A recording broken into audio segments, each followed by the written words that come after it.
As a young Black girl, I desegregated white spaces. Most often, I was the one and only person of color in the room. My refuge was the ballet studio at Jones Haywood School of Ballet, established in 1941 and still exists for children who look like me.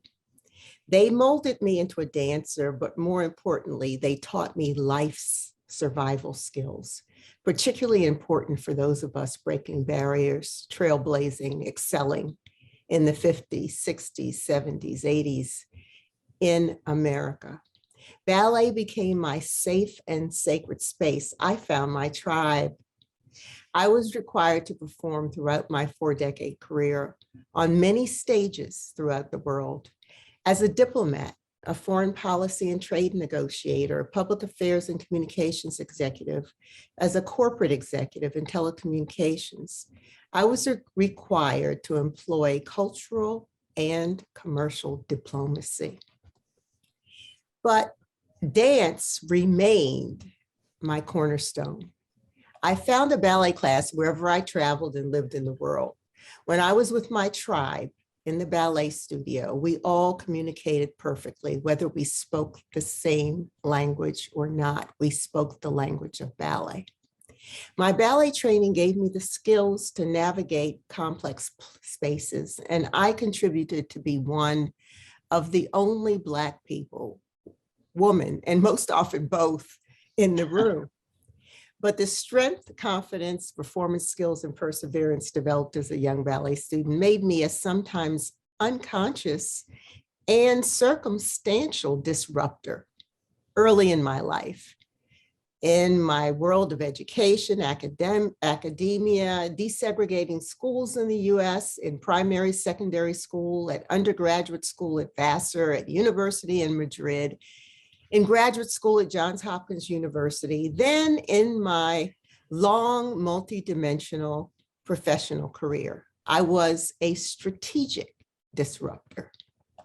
In 2018, I recognized that I was exhausted from a long and challenging international career of dashing, running a race to a finish line that just when I thought I was close to it, it moved forward, further down the track.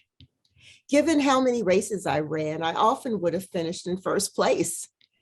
I should have been walking in the opening ceremonies yesterday in Beijing, in the Beijing Olympics.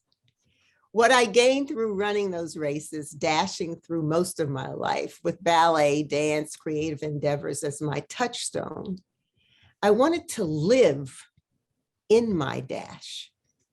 The symbolic meaning of the dash, that little centered horizontal line shown between the date of birth and date of death on a tombstone in an obituary.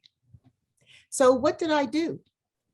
I gave voice to this life I live by writing a book, and I called it Dancing in the Dash: My Story of Empowerment, Diplomacy, and Resilience.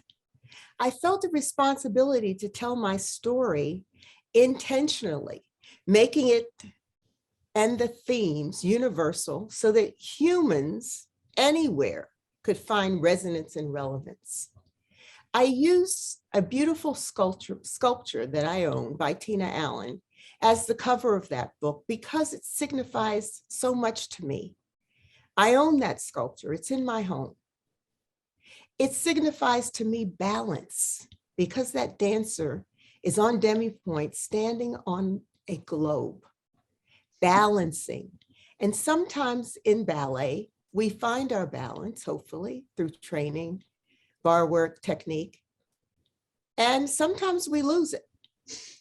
We also can lose it in life, and we can find it in life. When I started this new chapter in my life, I returned to my passion, my home, and the creative spaces. I knew my skills and experience developed throughout my career were translatable. I began teaching ballet again, advising and engaging with other Black teachers and their students of color, with dance institutions, promoting artists, mentoring, writing, and speaking, all with a single purpose: to contribute to lead, live every day as a change agent. None of us can afford to be only 3 C's: compliant, complacent, and compromising. That really makes you complicit, and none of us wants to be complicit. Know your truth, or you can't live your truth. Find your voice and use it. Be an agent of change, a strategic disruptor. I want to close with reading a section of my book that I think is relevant to this moment. My love affair with dance has sustained me, given me strength, and has been a lifelong guiding force, propelling me to summit many mountains. Finally, I am the master of the dance in my dash. I now can select the music, movement, venue, choreographer, principals, corps de ballet, and even the audience. Tony Bentley, an Australian-American dancer and writer, said something that I find extremely relevant and poignant.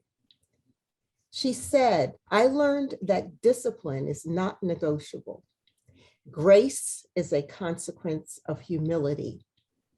Devotion to something greater than oneself is salvation." So let us be part of that salvation.